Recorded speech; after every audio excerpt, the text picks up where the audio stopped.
Akhilesh ji, Akhilesh ji, Akhilesh ji, Akhilesh ji, Akhilesh ji, Akhilesh ji, Akhilesh ji, Akhilesh ji, SIR को लेकर पश्चिम बंगाल जिस तरह से कमेंट किया, अब मुख्यमंत्री ममता बनर्जी बोल रही है ये प्रेशर में डाल रहे लोग, सुसाइड कर रहे हैं पश्चिम बंगाल के लोग, क्या कहेंगे?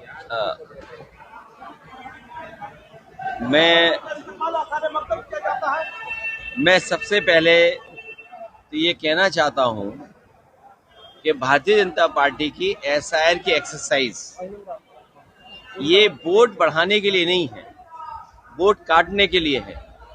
और जो कॉन्स्टिट्यूशनल बॉडी इलेक्शन कमीशन है उससे हमेशा ये उम्मीद की जाती है कि वो निष्पक्ष होकर काम करे, जहाँ कहीं शिकायत हो उन शिकायतों को दूर करें।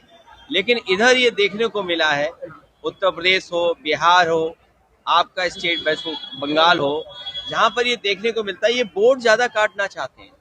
और जो तरीका अपनाया गया है वोट काटने का, जहाँ पर बीजेपी हार रही है वहाँ वोट काटने का ज़्यादा काम कर रहे हैं। ये नफरतवादी लोग, ये दरारवादी लोग, ये भाजपा और संगी साथी लोग ये नहीं जानते हैं कि बंगाल एक कल्चरल यूनिट है, ये पॉलिटिकल यूनिट नहीं है। बंगाल वो जगह है जहाँ से यूनिवर्सल ह्यूमनिज्म का एक संदेश दिया गया था, प्यार का, कि हम सब एक हैं। वहाँ पर ये नफरतवादी लोग कामयाब नहीं होंगे।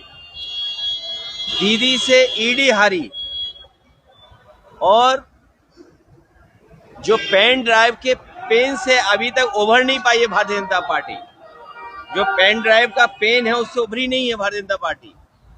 और दीदी ने ईडी को हरा दिया। हमें उम्मीद है कि विपक्ष के लोगों को और खासकर यहाँ दीदी के खिलाफ भारतीय जनता पार्टी कामयाब नहीं होगी।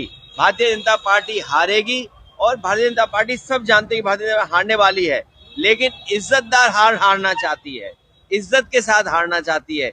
बस यही लड़ाई उनकी है।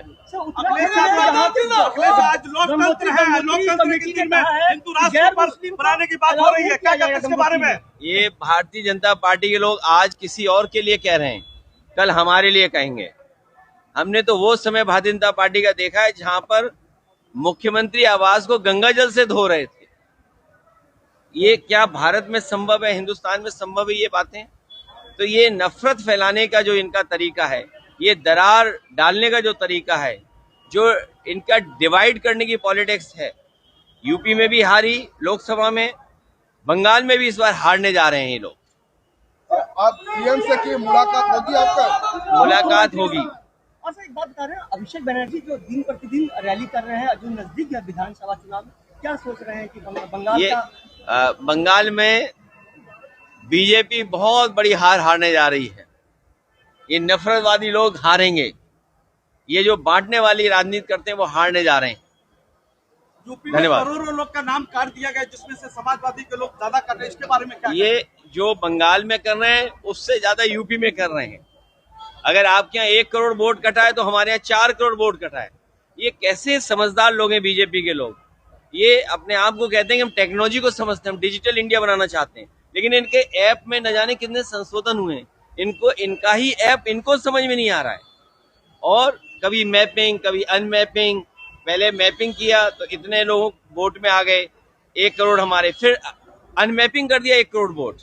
आखिरकार इनको टेक्निकल सपोर्ट कौन दे रहा है? कहीं ऐसा तो नहीं बीजेपी को और इलेक्शन कमीशन को वही लोग टेक्निकल सपोर्ट दे रहे हो जिन्होंने इन्हें कभी इलेक्ट्रोल बॉन्ड दिए हो चंदे के नाम पर। शंकराचार्य का जिस तरीके से माघ मेले में अपमान हुआ, क्या कहते हैं? बीजेपी सनातनी नहीं है, बीजेपी सनातनी नहीं है। बीजेपी को हिंदू धर्म से कोई लेना देना नहीं है। आप बताइए, शंकराचार्य हमारे सबसे बड़े पूजनीय, सबसे सम्मानित, सबसे बड़ी ऊंची प्रतिष्ठा में बैठने वाले लोग, उनके साथ व्यवहार पुलिस ने क्या किया? उनका रथ पुलिस ने धक्का मारा। उनके जो सेवाकार हैं, साथ जो चलते हैं, उनके कितना अपमानित किया इन बीजेपी के लोगों ने। और किस लिए? क्योंकि बीजेपी हर चीज अपने हिसाब से चलाना चाहती है। लेकिन शंकराचार्य के साथ जो व्यवहार हुआ है, इससे पूरा देश दुखी है। पूरा देश देख रहा है भारतीय जनता पार्टी को कि भारतीय जनता पार्टी का व्यवहार कैसा होता है। जैसा मुस्लिम भाइयों के साथ व्यवहार है, वैसा ही आज शंकराचार्य जी के साथ व्यवहार भारतीय जनता पार्टी ने किया है। शंकर आचार्य